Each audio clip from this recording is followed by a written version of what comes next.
Hello everyone. Welcome to all of you in FFB Live Chemistry classes. FFB Live Chemistry classes में आजकल classification of elements इस chapter पे बात चल रही है, जिसमें कि हमने पिछले 3 वीडियोस में क्लासिफिकेशन ऑफ एलिमेंट्स किस बेस पे हुए हैं, उसके अलावा क्लासिफिकेशन के लिए किस तरह से पीरियोडिक टेबल डेवलप हुई, उन सारी बातों पे डिस्कस किया। तो आज के क्लास में हम क्लासिफिकेशन के बाद जो और दूसरे इम्पोर्टेंट पॉइंट हैं, जैसे कि बहुत से सिंथेटिक जो एलिमेंट्स हैं उनकी डिस्कवरी हुई, और इनका जब इलेक्ट्रॉनिक कॉन्फ़िगरेशन दिखाया था, नाम भी दिखाया था किस तरह क्या है वो सारी चीज़ें, लेकिन इन सब के नाम किस तरीके से रखे गए उन सब के बारे में आज के क्लास में हमें डिस्कस करना है। उसके अलावा कुछ पीरियोडिक प्रॉपर्टीज़ एंड पीरियोडिसिटी पे भी हम डिस्कस करेंगे। तो फिलहाल हम तीनों जो पीरियोडिक टेबल हैं उनका एक कंपैरिजन देख लेते हैं, उसके बाद आगे की बातों पे हम बात करेंगे। ये क्या है, मेंडलीव की जो ओरिजिनल पीरियोडिक टेबल थी, जो कि एटॉमिक वेट को बेस मान करके बनाई गई थी, और एलिमेंट्स को एटॉमिक वेट के जो इंक्रीजिंग ऑर्डर में इनको अरेंज किया गया था। इसमें 8 ग्रुप थे व्हाट सीरीज, और ये पीरियड थे 7। इस तरह से ये देख सकते हो इसको। This is the Mendeleev's original periodic table. तो उस वक्त जो 57 एलिमेंट थे उनको अरेंज किया गया था एटॉमिक वेट के बढ़ते हुए ऑर्डर में। इसमें जहाँ पे जो ये पिंक कलर से दिखाया हुआ है, ये स्पेस मेंडलीव ने छोड़ दिया था, क्योंकि उस वक्त इन एलिमेंट्स की डिस्कवरी नहीं हुई थी। तो और बताया था कि इनकी जब डिस्कवरी होगी तो इनके एटॉमिक वेट क्या होंगे और इनकी प्रॉपर्टी क्या होगी, और बाद में वो सिमिलर पाए गए जैसा कि उन्होंने बताया था, तो उनको उन जगहों पे बाद में रख दिया गया। जबकि मेंडलीव की जो ओरिजिनल पीरियोडिक टेबल थी उनमें ये एलिमेंट जो पिंक से दिखाई दे रहे हैं वो नहीं थे। तो ये थी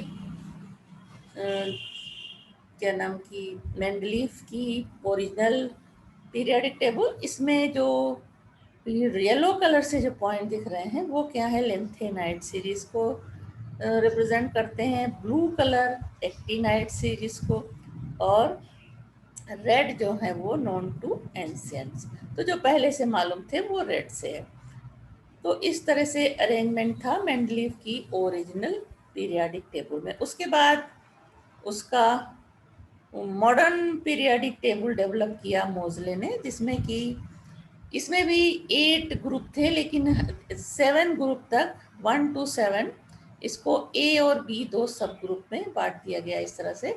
तो एटॉमिक इसको, और बेस क्या था इसका, एटॉमिक नंबर के इंक्रीजिंग ऑर्डर में ये टेबल बनाई गई, और हर ग्रुप को 2 सब ग्रुप ए बी में बांटा। जबकि थर्ड ग्रुप में 4th पीरियड से 3 एलिमेंट्स का ये ग्रुप बनाया गया, और लास्ट में 0 ग्रुप। तो इस तरह से टोटल कितने 9 ग्रुप और 7 पीरियड मेंडलीव की जो मॉडर्न पीरियडिक टेबल थी। उसके अलावा एक्टिनाइट्स और लेंथेनाइट सीरीज इस तरह से पीरियडिक टेबल के बाहर रखी गई, ये कहलाते हैं इनर ट्रांजिशन एलिमेंट्स। इनको पोजीशन कहाँ पे दिया, 6 लेंथेनाइट सीरीज के एलिमेंट्स को 6 पीरियड के थर्ड ग्रुप में, और एक्टिनाइट सीरीज के इन एलिमेंट्स को कहाँ पे पोजीशन दिया गया, 7 पीरियड के थर्ड ग्रुप में। तो ये कंप्लीट मेंडलीव की मॉडर्न पीरियोडिक टेबल है इस तरह से। उसके बाद इसमें बहुत से ये एलिमेंट्स दिए हुए हैं, U N U, U U B, U U T. तो इनके मॉलिकुलर फार्मूला और इनका नाम किस तरह से रखा गया, इस बारे में हम आज की क्लास में डिस्कस करेंगे। इनका क्लासिफिकेशन, एटॉमिक नंबर, इस बारे में हम पिछले क्लास में जब इलेक्ट्रॉनिक कॉन्फ़िगरेशन दिखा रहे थे तब बता चुके हैं। उसके बाद ये आई जो आज की extended form of periodic table है। तो इसमें इस तरह से अरेंज किया गया है कि ये एटॉमिक नंबर के ही बेस पे बने हुए हैं, लेकिन इस तरह से जो जब एलिमेंट को अरेंज किया गया तो ये ग्रुप जो मेंडलीफ की जो पीरियोडिक टेबल में थी उससे ये चेंज हो गए। एटॉमिक नंबर के बढ़ते हुए क्रम में लाने पे ये सारे एलिमेंट्स यहाँ पे आ गए बीच में इस तरह से, और ये क्या कहलाते हैं, सारे मेटल हैं जो एक साइड में आ गए। इस पीरियोडिक टेबल में जैसा कि पहले बताया 18 ग्रुप हैं, और इसमें सब ग्रुप खत्म कर दिया गया, बल्कि सब ग्रुप को भी ग्रुप मान लिया गया। तो जहाँ ए और बी ये ग्रुप थे वो क्या हो गए, ग्रुप नंबर उनको दे दिया। तो ये 1 2 यानी alkaline metal and alkaline earth metal. बीच में जो ब्लू से दिखाया हुआ है these are the transition metals, और यहाँ पे ये हैं सारे पी ब्लॉक एलिमेंट हैं, लेकिन इसमें एल्युमिनियम से लेके ये सारे क्या हैं, मेटल्स हैं। बोरान, सिलिकॉन, जर्मेनियम, ये मेटलाइट्स हैं, और उसके बाद कार्बन से लेके ये यहाँ तक पूरे सब क्या हैं, नॉन मेटल्स हैं। लेकिन इसके लास्ट के मेंबर जो हैं वो सिंथेसाइज किए गए हैं, यानी मैन मेड हैं। अब इनको बनाने में किस तरह से इनका नाम वाम रखा गया इसके बारे में हमें आगे डिस्कस करना है। उसके अलावा नीचे लेंथेनाइट सीरीज और एक्टिनाइट सीरीज उसी तरह से यहाँ पोजीशन दी गई है, यहाँ पे लेंथेनाइट्स और यहाँ पे एक्टिनाइट्स। तो ये तीनों तरह की पीरियोडिक टेबल देखा कि किस तरह से 1 बाय 1 हम पिछले वीडियोस में डिस्कस कर चुके हैं, तो दिमाग में रहना चाहिए, इसलिए मैंने तीनों टेबल फिर से दिखाई। अब हम आगे डिस्कस करेंगे nomenclature of elements with atomic number more than 100। Periodic table में देखा कि बहुत से सिंथेटिक एलिमेंट्स हैं जिनको बाद में बनाया गया, तो उनका नाम किस तरह से रखा गया इस बारे में हम आज यहाँ पे डिस्कस करेंगे। Now the elements coming after uranium which do not exist naturally are named transuranic or transuranium elements. The elements with Z is equal to 104 to 118 have been reported recently and are called transactinides or super heavy elements. These are synthetics, that is man-made elements. The production of synthetic elements requires binuclear reaction between two positive nuclei that must be fused together against the force of electrical repulsion. Nuclear accelerators are used for this purpose. There are currently two major groups working on producing super heavy elements, one in California, USA, and other at Dubna near Moscow, Russia. By convention, the workers who discover a new element have the right to name it. However, in recent years, on account of competitive spirit, disputes have arisen over the names of newly discovered elements. For example, both American and Russian scientists claim credit for the discovery of the element 104. The American name it Rutherfordium, whereas Russians name it Kurchatovium. To avoid such problem, the IUPAC suggests that until the discovery of the new element is proved and his name is officially recognized, a systematic nomenclature based on atomic number of element be followed. The following are the point of nomenclature of the element having atomic number more than 100. The name or first point is the names are derived by using the numerical roots for 3 digits in the atomic number of the element and adding the ending em. The roots for numbers are digit 0 है अगर तो उसके लिए लगाएंगे nil, एब्रेविएशन इसका क्या होगा n, और डिजिट 1 है तो इसके लिए अन लिखेंगे और इसका एब्रेविएशन यू होगा। 2 है तो बाई, एब्रेविएशन बी होगा। 3 है तो ट्राई, एब्रेविएशन टी होगा। 4 है तो ये क्वाड है, क्यू होगा एब्रेविएशन। और 5 अगर है इसका जो एटॉमिक नंबर में जो नंबर हैं उनके लिए है ये। 5 है तो पेंट, पी से रिप्रेजेंट करेंगे। 6 है तो हेक्स, एच से रिप्रेजेंट करेंगे। सेप्ट 7 है तो सेप्ट, एस से रिप्रेजेंट करेंगे। 8 है तो ऑक्ट यानी ओ से रिप्रेजेंट करेंगे, 9 है तो इन और ई से रिप्रेजेंट करेंगे। सेकेंड पॉइंट क्या है, in certain cases the name are shorten, for example biem and triem are shorten to biem and triem and inil to shorten to inil. Third point, the symbol for the element is made up from the first letter from the root. The symbol for the element is made up from the first letter from the roots which make up the names. The mixture of Latin and Greek roots have been chosen to ensure that the symbols all are different. Now IUPAC nomenclature for the super heavy elements means atomic number having more than 100. Now atomic number 101, तो इसका नाम union होगा atomic number. Name of the element किस तरह से, उसका फिर symbol किस तरह से रखेंगे। 1 के लिए UN, 1 के लिए UN हो जाएगा, जो कि अभी पहले लिस्ट दिखाया उसमें देखा। 0 के लिए निल, उसके बाद 1 के लिए फिर हो जाएगा अन। इसको शॉर्टन करेंगे तो क्या हो जाएगा IUM, जो कि इसका नाम है। और लेकिन सिंबल इसका क्या होगा, U, इसके लिए N और इसके लिए U, तो सिंबल हो जाएगा UNU, जो कि पीरियाडिक टेबल में नाम दिखाई पड़ता है, तो वो इसी नियम से नाम लिखे गए हैं। तो नेम क्या है, यूनियम, लेकिन इसका सिंबल क्या होगा, UNU। इसी तरह से अब 102 एटॉमिक नंबर है तो यूनिलबियम नेम दिया गया इसको। यूनिलबियम जब पूरा हम लगा दिया जाएगा, ईएम लगा दिया जाएगा, तो ये पूरा जो अलग अलग काट के लिखा है तो उससे ये नाम आ जाएगा। उसी तरह इसमें इसका नाम आ जाएगा। अब यहाँ एटॉमिक नंबर में जो 1 है उसके लिए अन लगाएंगे, 0 है उसके लिए निल हो जाएगा, और 2 के लिए हो जाएगा बाई, और ईएम जोड़ के ये नाम मिल गया, निलबियम नेम हो गया इसका। और इसका जो सिंबल होगा वो क्या होगा, यू हो जाएगा अन के लिए, उसके बाद 0 निल है तो N और बाई B, तो ये हो जाएगा EUNB। तो इस यूनिलबियम का जो सिंबल होगा वो UNB, जो पीरियोडिक टेबल में लास्ट में इस तरह के नाम दिखाई देते हैं। नाउ 103 के लिए 100 के लिए हो जाएगा अन, 1 के लिए अन, 0 के लिए निल, ट्राई के लिए 3 और M लगा देंगे तो पूरा नाम क्या हो जाएगा, यूनिल ट्रियम, और इसका सिंबल हो जाएगा UNT, यहाँ पे है।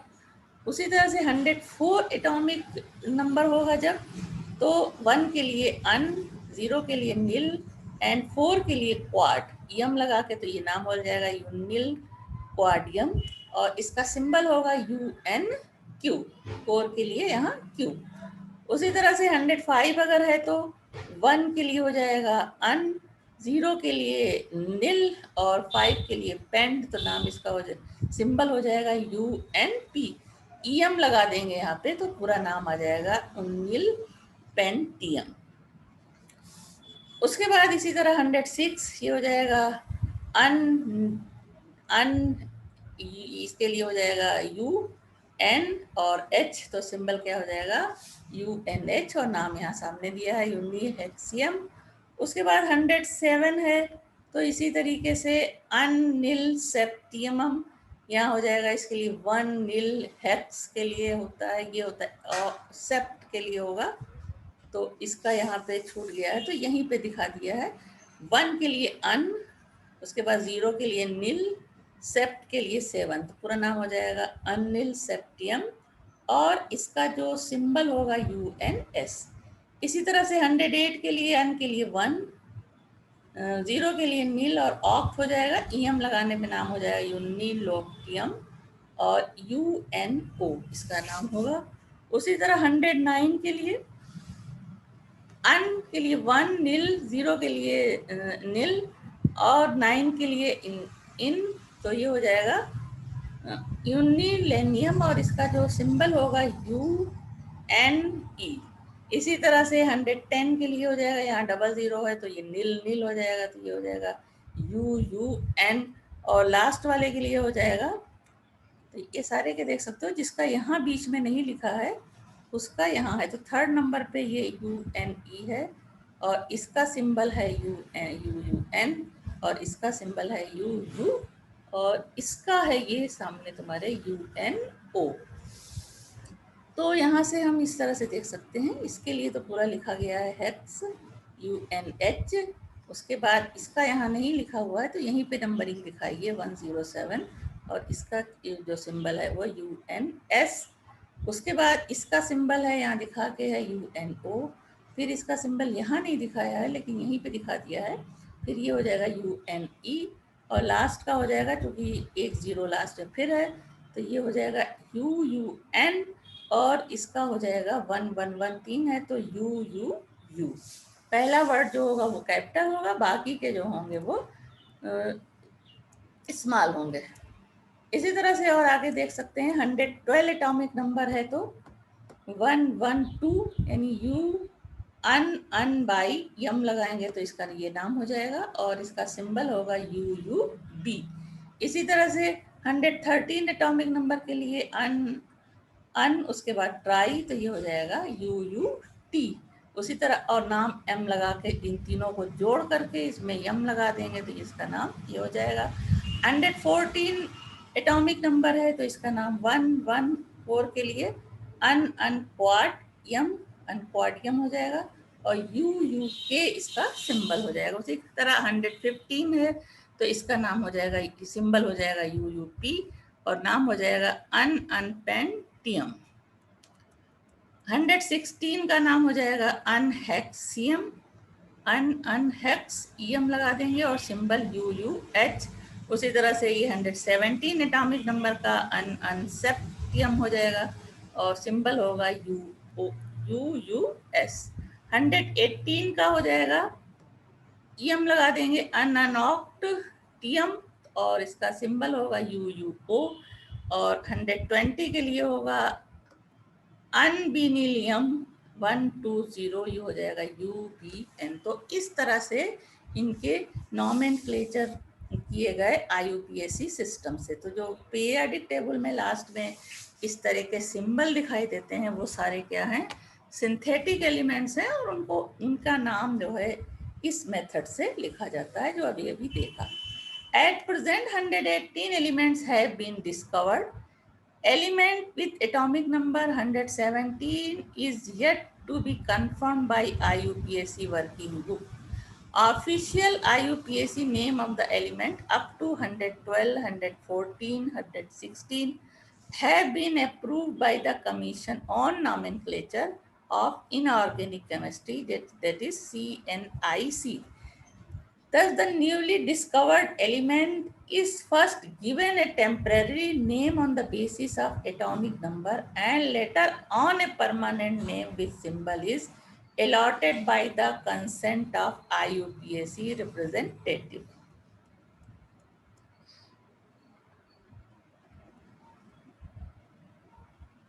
Atomic number of elements with atomic number 100, atomic number above 100।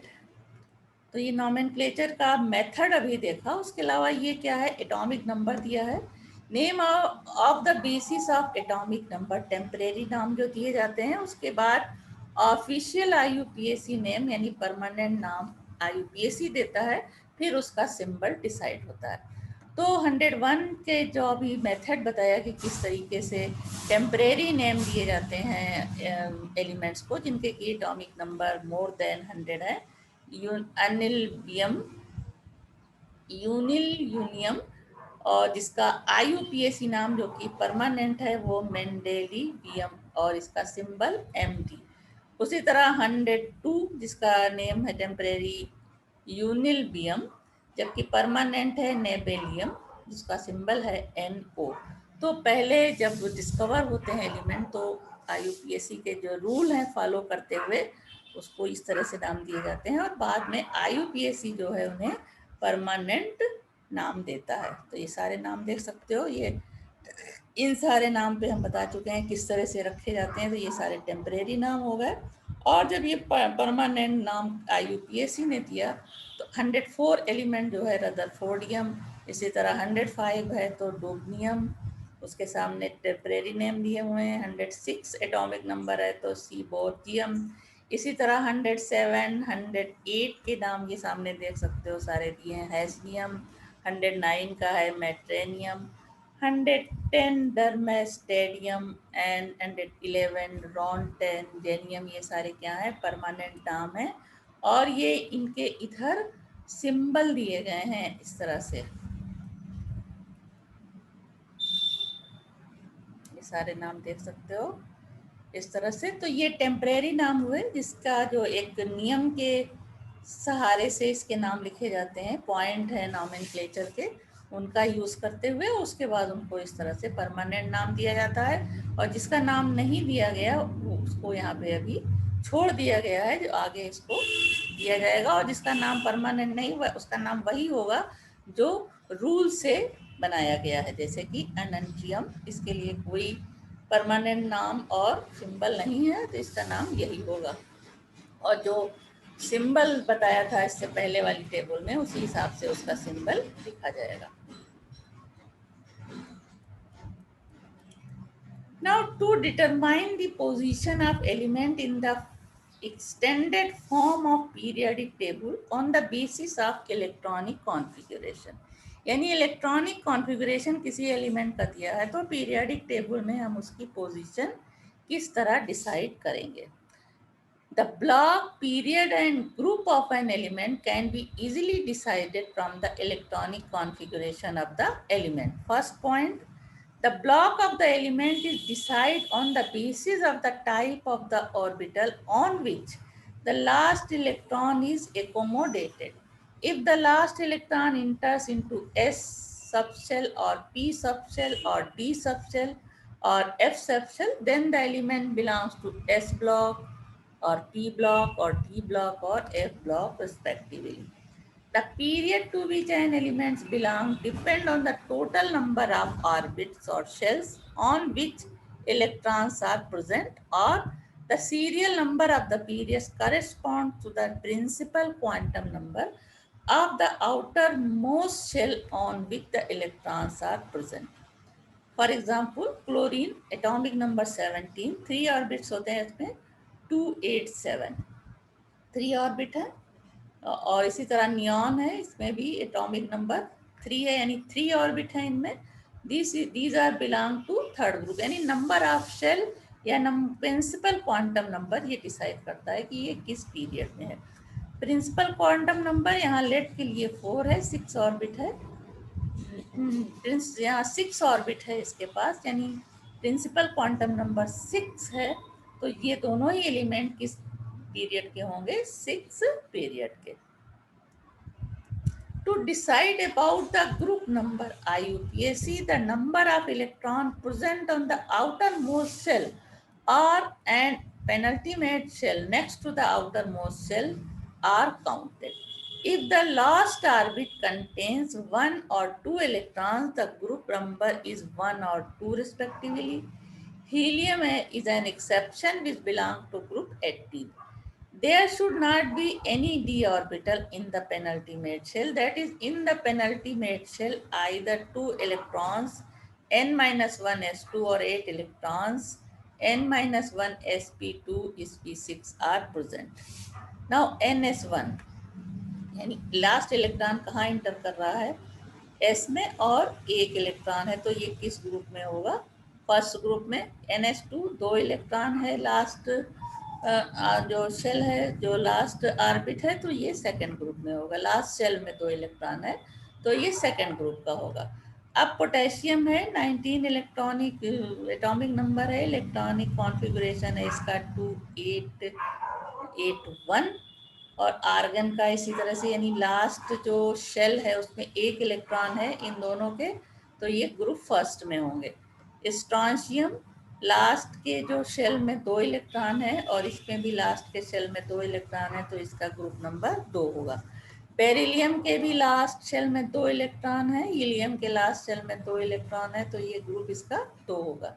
इसी तरह लिथियम के लास्ट शेल में 1 इलेक्ट्रॉन है, हीलियम के लास्ट शेल में 1 इलेक्ट्रॉन है, तो ये दोनों ग्रुप फर्स्ट में। Hydrogen not, this is not hydrogen, helium is this and this is hydrogen. तो हाइड्रोजन में भी एक इलेक्ट्रॉन है, तो ये किस में होगा? ग्रुप फर्स्ट में। इसका इलेक्ट्रॉनिक कॉन्फ़िगरेशन सही है, इसका हो जाएगा 1s1। No, this is the गलत बता रहे हैं। ये क्या है? कंडेंस इलेक्ट्रॉनिक कॉन्फ़िगरेशन है। ये जनरल इलेक्ट्रॉनिक कॉन्फ़िगरेशन है। This is not for the organ classification, this is configuration. This is the condense electronic configuration of potassium. तो लास्ट का की जो ऑर्बिट है उसमें एक इलेक्ट्रॉन है, तो ये ग्रुप फर्स्ट में। इसी तरह स्ट्रॉन्शियम के लास्ट ऑर्बिट में दो इलेक्ट्रॉन है, तो ये ग्रुप टू में होगा। बेरिलियम की लास्ट ऑर्बिट में दो इलेक्ट्रॉन है, तो ये ग्रुप टू में होगा। और हीलियम की लास्ट ऑर्बिट में एक इलेक्ट्रॉन है 2s1, तो ये ग्रुप वन में होगा। यहाँ नॉट, दिस इज हीलियम, फिर हम वही गलत बता रहे हैं। लिथियम का ये जनरल इलेक्ट्रॉनिक कॉन्फ़िगरेशन है और ये कंडेंस इलेक्ट्रॉनिक कॉन्फ़िगरेशन है। और ये बेरिलियम का कंडेंस इलेक्ट्रॉनिक कॉन्फ़िगरेशन ये है, जबकि ये जनरल। और बेरिलियम के लास्ट जो ऑर्बिट है उसमें दो इलेक्ट्रॉन, तो ये ग्रुप टू में है।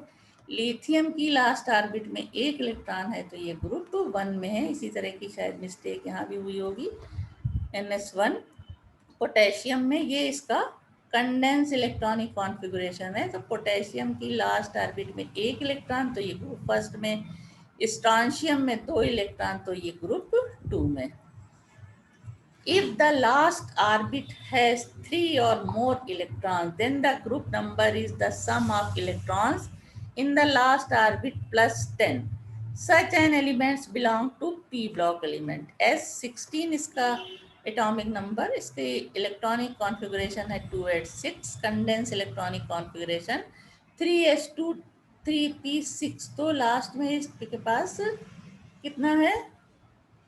लास्ट इलेक्ट्रॉन है 6 और इसमें 10 हम प्लस कर देंगे, तो इसका हो जाएगा 16 ग्रुप।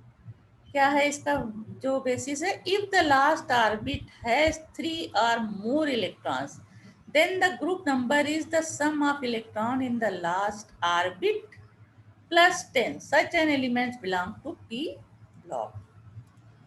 इसी तरह ये germanium 32, last electron, last orbit में इलेक्ट्रॉन है 4, तो इसका ग्रुप नंबर इस तरह से डिसाइड होगा 4 + 10, तो ये हो जाएगा 14 ग्रुप एलिमेंट। इसी तरह से Ze का इलेक्ट्रॉनिक कॉन्फ़िगरेशन, लास्ट इलेक्ट्रॉन इसमें 8 है, तो इसका ग्रुप नंबर कैसे डिसाइड होगा? 8 + 10 18 ग्रुप। इसी तरह स्टेटिन, लास्ट ऑर्बिट में इलेक्ट्रॉन है 7, तो ग्रुप नंबर कैसे डिसाइड होगा? 10 + 7 17 ग्रुप। ये जो है सारे ये कंडेंस इलेक्ट्रॉनिक कॉन्फ़िगरेशन है SPDF में, जबकि ये जनरल इलेक्ट्रॉनिक कॉन्फ़िगरेशन है। If the last orbit contains 1 or 2 electrons and n-1 d orbitals where electrons are present, then group number is equal to the sum of electrons in the last orbit and orbitals. Such an elements belong to d elements, d block. तो chromium, जिसका कि last का electronic configuration यानी penultimate shell में 5 electron है और यहाँ पे 1, तो इसका जो कंडेंस इलेक्ट्रॉनिक कॉन्फ़िगरेशन है इसमें 3d5 4s1। तो ग्रुप कैसे डिसाइड होगा कि 5 + 1 = 6, यानी कि 6 ग्रुप का एलिमेंट है। इसी तरह कॉपर का इलेक्ट्रॉनिक कॉन्फ़िगरेशन, इसके लास्ट दो ऑर्बिट में एक पेनल्टीमेट सब शेल और पेनल्टीमेट शेल और दूसरा जो शेल है लास्ट वाला, इनमें 10 और 1 इलेक्ट्रॉन है, तो इन दोनों को जोड़ देंगे तो ये जो नंबर आएगा वो इसका ग्रुप नंबर होगा। उसी तरह से Ru44, लास्ट के दो शेल के इलेक्ट्रॉनिक कॉन्फ़िगरेशन है 7 और 1, तो इन 7 और 1 को जोड़ देंगे तो ग्रुप डिसाइड हो जाएगा।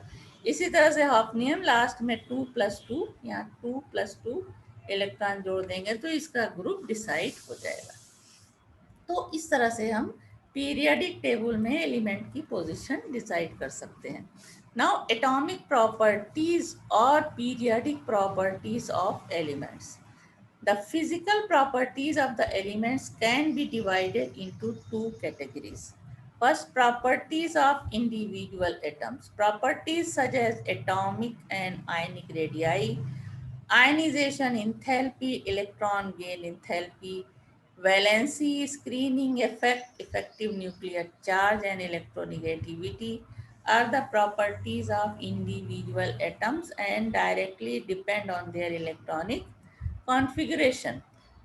Now, properties of group of atoms, properties such as melting points, boiling points, heat of fusion, heat of vaporization, density, atomic volume, etc. are the properties of group of atoms together and are directly related to their electronic configuration.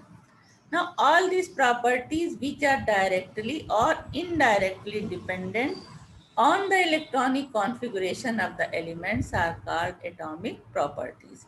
Since electronic configuration of the elements are periodic function of atomic numbers of the elements, therefore, these atomic properties are also a periodic function of atomic numbers of the elements.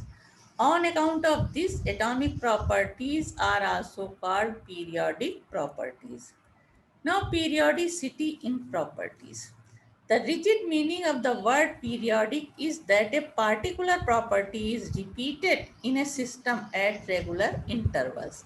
The term periodicity in properties in the classification of elements means that same properties of the elements reappear at definite intervals when the elements are arranged in order of their increasing atomic number. In modern periodic table, these inverters in these intervals are 2, 8, 8, 18, 18, and 32. That is, similar properties are observed with elements belonging to the same subgroup which have been arranged in subgroups after the difference of either 2 or 8 or 18 or 32 in atomic numbers as similar valency shell. Electronic configuration reoccur after certain regular intervals of atomic number. This is the cause of periodicity in properties. Electronic configuration reoccur after certain regular intervals of atomic number, and this is the cause of periodicity in properties. The real meaning of the word periodic in any classification of element is that when the elements are arranged in order of their increasing atomic number in the same period or a group, there is a gradual change, that is increase or decrease, in a particular property. In a period, the gradual change is due to the gradual change of electronic configuration from member to member. Some of the properties which depends on electronic configuration of elements such as screening effect, effective nuclear number, atomic radii, ionic radii, ionization potential, electron affinity, electron negativity, etc., follow the general trend of periodicity. Now, in a group, the chemical properties of the elements remain nearly the same due to same valence shell configuration. There is gradual change in physical properties due to gradual change in size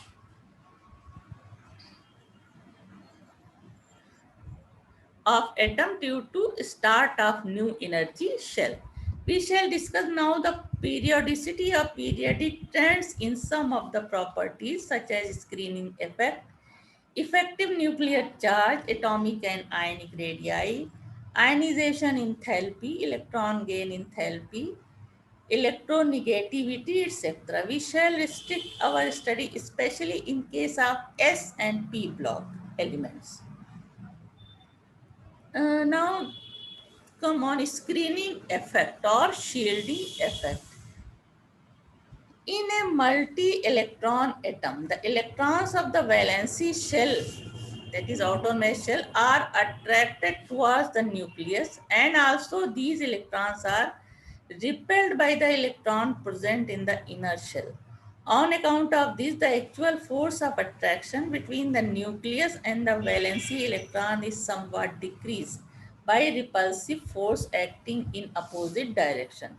This decrease in the force of attraction is exerted by the nucleus on the valency electrons due to the presence of electron in the inner shell is called screening or shielding effect. The magnitude of screening effect depends upon the number of inner electrons. That is, higher the number of inner electrons, greater shall be the value of screening effect. The screening effect constant is represented by the symbol sigma. The magnitude of sigma is determined by Slaughter's rules. The contribution of inner electrons to the magnitude of sigma is calculated in the following ways. For the ns or np orbital electrons, write the electronic configuration of the element in the following order like this: 1s, 2s, 2p, 3s, 3p, t, 3d, उसके बाद 4s, 4p, 4d इस तरह से लिखा जाएगा.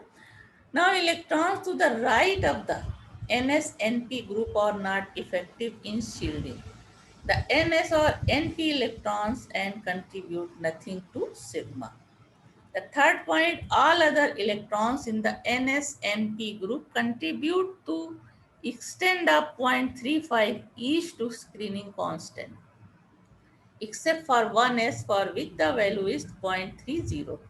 All the electrons in the n-1 shell contribute 0.85 each to the screening constant. All the electrons in the n-2 shell or lower contribute 1 each to screening constant.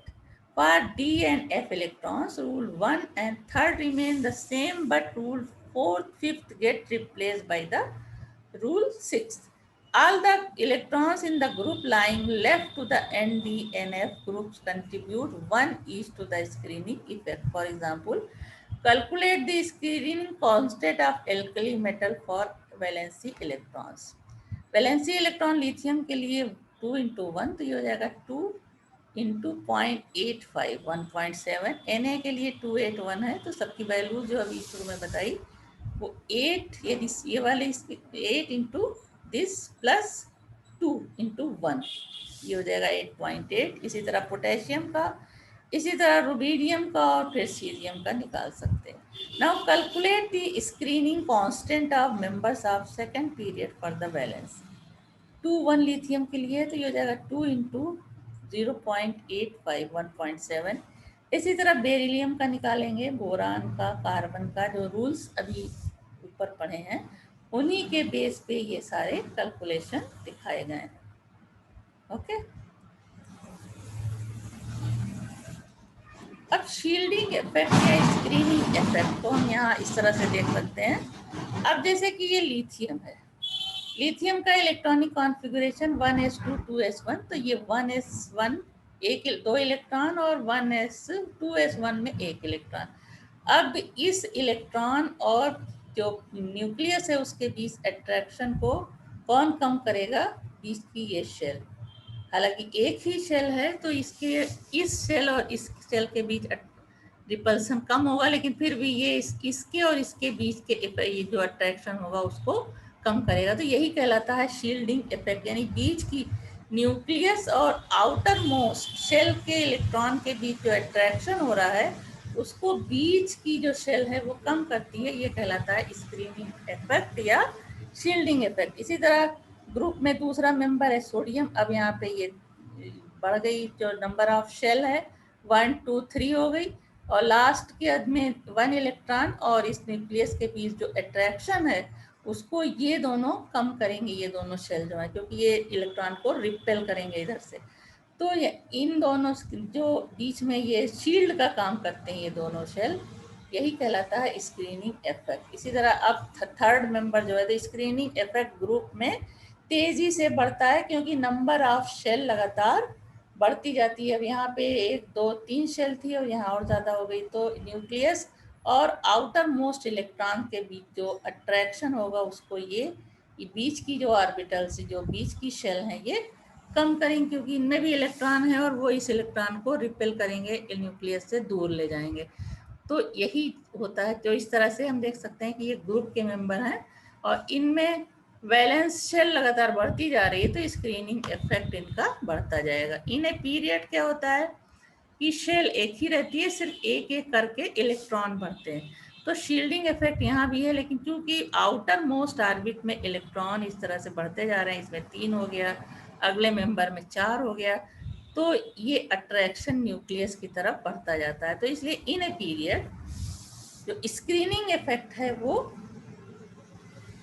क्या होता है, घटता जाता है।